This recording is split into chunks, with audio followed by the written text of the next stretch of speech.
Childhood trauma and sexual addiction.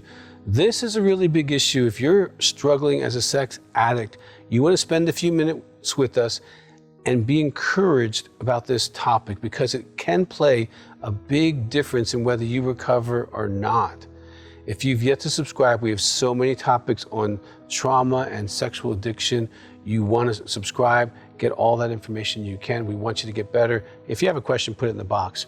Now, childhood trauma has been something early on in the sex addiction field that we've had to look at, because as we do our evaluations of a client, we often go into the issues that can be traumatizing. And we found significance. I remember even all the way back into the late 80s, early 90s, there were statistics floating around that have been supported again and again and again about the abuse. Physical abuse was almost at the 90% level. So when you're physically abused, you're told by their behavior that you're not worth respect and value, and you can internalize that pretty easily. 80%, whether it's men or women, have been sexually abused. I mean, I was sexually abused, I get that. And it's part of why I became a sex addict. That sexual secret, the shame, the confusion, and also the reward of, wow, that was great. The chemicals were just incredible. And so then you go down your road of reenacting the sexual abuse or activating object relationship sex with others or with pornography. And you definitely can connect those dots. I'll never forget the story of a man who was in a psychiatric hospital. I was called to do a sexual assessment on him, which is going through his history. And I don't ask men, have you been sexually abused, because they don't always have the right answer for that. I ask him, your first sexual encounter, how old were you?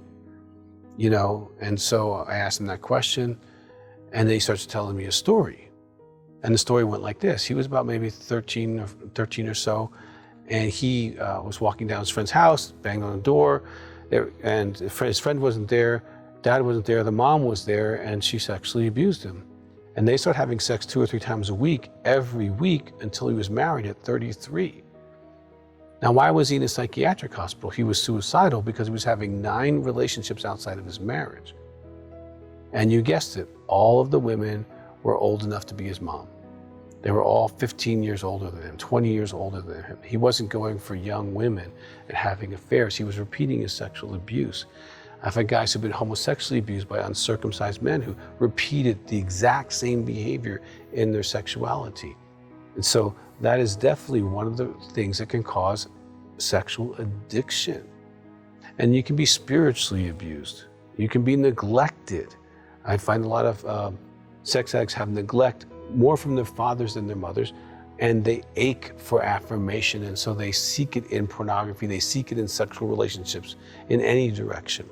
And so these traumas, these neglects, these abuses that you have experienced can format your sexuality, not just emotionally, because there's a lot to do with the fantasy world.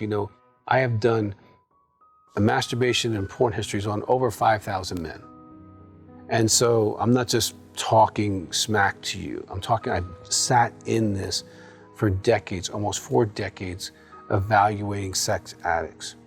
And oftentimes when they go into their fantasy, it tells me a lot of how they got into their addiction, because they're looking for power, they're looking to be accepted, they're looking to be loved, they're looking to be wanted, they're looking to be heard, they're looking to be seen. Okay, they're looking to be dirty, they're looking to get away with something. They're getting their psychological needs met in this fantasy state and altered world. And so it can oftentimes give indications as to what kind of trauma or neglect that they have used. So if you look at your kind of fantasy, what is it in that is an unmet need that you didn't get met in your childhood or maybe even in your adulthood, and you're still getting it met through your sexual addiction?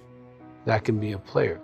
Now, trauma is a player for about, I would say, almost 85% of addicts. Physical abuse, sexual abuse, there's spiritual abuse. There's other types of neglects that go into that mix.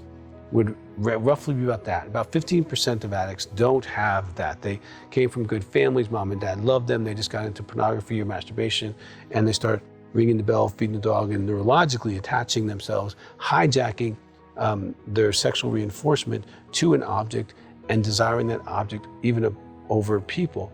And if you've experienced trauma and you've experienced sexual addiction, there's a real possibility that you're experiencing intimacy anorexia in your marriage as well. I want to spend just a minute on this, because if this is you, you're going to want to heal from both sides of this for you to actually heal. Because it might not be the trauma that's holding you back, it might be the anorexia that evolved as well. Because it also has the same roots. Intimacy anorexia is the active withholding of spiritual, emotional, and sexual intimacy from your spouse. You might do it in an affair, you might do it online, but with your spouse, you're withholding.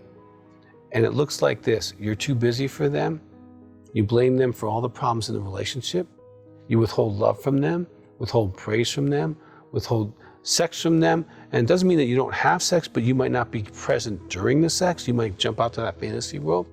You can be unwilling or unable to share your feelings. You can have anger or silence as a way to control them. You can be critical, either ongoingly or ungroundedly. And if your spouse has made these comments to you, you definitely want to go to our channel under Intimacy Anorexia. You can find a lot of stuff. Because if your spouse has said, I feel alone, or I'm married and alone, I feel like we're roommates, we just pay bills together, those kind of comments, you definitely want to do some research, because your trauma might have caused a secondary addiction, intimacy anorexia, which often is not identified early in sex addiction recovery.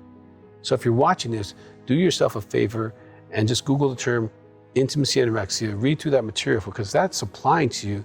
That might be what's holding you back, not the sexual abuse, not that other stuff. Now, I will tell you, you want to see a counselor who's trained in the 6 types of sex addicts, who've been trained by the American Association for Sex Addiction Therapy, because they're going to be the best to be able to help you figure these pieces out. And you can call my office at 719-278-3708.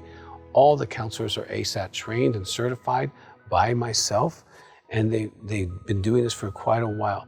So get some good information on how you got to be where you are, and then get some hope and get to work, and you can be free. I've been free now for almost 40 years. You never have to be addicted again.